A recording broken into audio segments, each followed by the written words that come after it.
Welcome to our video journey where we explore the fascinating world of pronunciation, unraveling the mysteries behind each word and its usage. In this video, the word is accretion.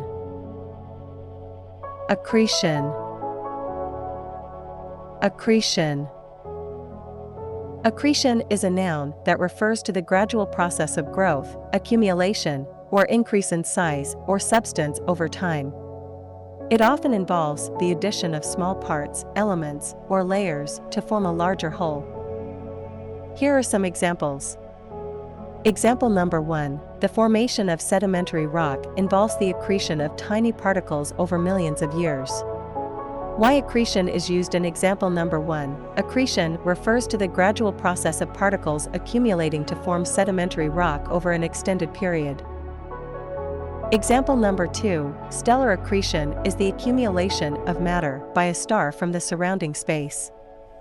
Why accretion is used in example number 2. Accretion signifies the process where a star accumulates matter from its surrounding space, leading to its growth. Had attorneys' educational backgrounds meet established standards.